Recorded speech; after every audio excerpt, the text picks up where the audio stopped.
வணக்கம். வாங்க 2026ஆம் ஆண்டுக்கான தமிழ்நாடு அரசோட பொங்கல் பரிசு திட்டம் பத்தி முழுசா தெரிஞ்சுக்கலாம். கடந்த சில வாரங்களா பரவிக்கிட்டு இருந்த எல்லா வதந்திகளுக்கும் ஒரு முற்றுப்புள்ளி வச்சு இந்த திட்டத்தோட உண்மையான விவரங்கள் என்னென்னன்னு இப்போ நம்ம ஒன்னொன்னா பார்க்கலாம். சரி, எல்லாருக்கும் மனசுல இருக்கிற கேள்வி இதுதாங்க. பொங்கலுக்கு பரிசு தொகை 5000 ரூபாயா இல்ல 3000 ரூபாயா? சோஷியல் மீடியாவில எல்லாம் 5000னு ஒரே பேச்சா இருந்துச்சு. ஆனா உண்மையா எவ்ளோ தராங்க? வாங்க பாப்போம். இதோ அதிகாரப்பூர்வமான பதில், 3000 ரூபாய். ஆமாங்க, இந்த வருஷ பொங்கல் பரிசுக்கு தமிழ்நாடு அரசு 3000 ரூபாய் ரொக்கமா தர்றதா அறிவிச்சுட்டாங்க. இனிமே அந்த வதந்திக்கெல்லாம் இடமே இல்ல. பரிசு தொகை கன்ஃபார்ம் ஆயிடுச்சு. சரி வாங்க, இந்த அறிவிப்புக்கு பின்னால என்ன இருக்கு, இன்னும் என்னென்ன முக்கியமான விஷயங்கள் இருக்குன்னு கொஞ்சம் டீட்டெயிலா பார்க்கலாம். இது சும்மா ஒரு பரிசு மட்டும் கிடையாதுங்க, ஒரு பெரிய மக்கள் நல திட்டமாவே இத பாக்குறாங்க. இங்க ஒரு இன்ட்ரெஸ்டிங்கான விஷயம் என்னன்னா, மாநில அரசு கடுமையான நிதி நெருக்கடியில இருக்குன்னு சொல்லப்படுது இல்லையா? ஆனா அப்படி இருந்தும் நிதித்துறை இந்த திட்டத்துக்கு கிரீன் சிக்னல் கொடுத்திருக்காங்க. இதிலிருந்தே தெரியுது இந்த பொங்கல் பரிசு திட்டத்துக்கு அரசாங்கம் எவ்ளோ முக்கியத்துவம் கொடுக்குதுன்னு. ஓகே, இந்த 3000 ரூபாய் படத்தோட சேர்த்து அந்த பரிசு பையில வேற என்னெல்லாம் இருக்கு, வாங்க அந்த லிஸ்டையும் பாத்துடலாம். அறிவிப்பு படி பாத்தீங்கன்னா உங்களுக்கு 3000 ரூபாய் பணம் கிடைக்கும். அதோட 1 கிலோ பச்சரிசி, 1 கிலோ சக்கரை, அப்புறம் ஒரு முழு நீலக்கரும்பு எல்லாம் சேர்த்து ஒரு கம்ப்ளீட் பொங்கல் பேக்கேஜ் மாதிரி கொடுத்திருக்காங்க. இன்னொரு சின்ன அப்டேட், கொடுக்க போற அந்த 3000 ரூபாய் எப்படி இருக்கும் தெரியுமா? 6 புத்தம் புது 500 ரூபாய் நோட்டா இருக்குமா?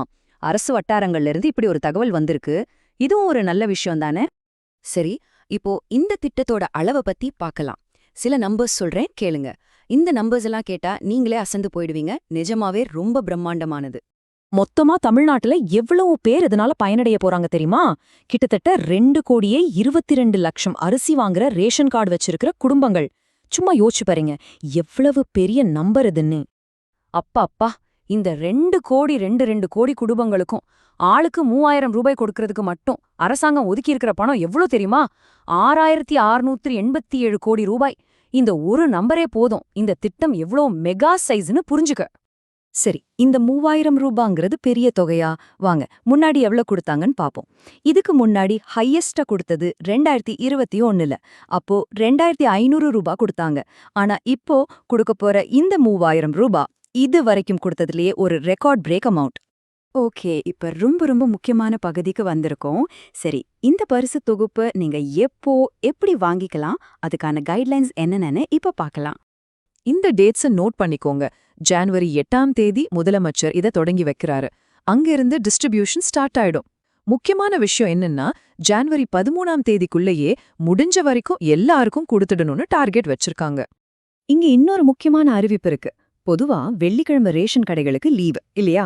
ஆனா இந்த விநியோகத்தை வேகமா முடிக்கணுங்கிறதுக்காக வர ஜனவரி 9ஆம் தேதி வெள்ளிக்கிழமையும் ரேஷன் கடைகள் திறந்திருக்கும்னு அரசாங்கம் ஸ்பெஷல் ஆர்டர் போட்டிருக்காங்க.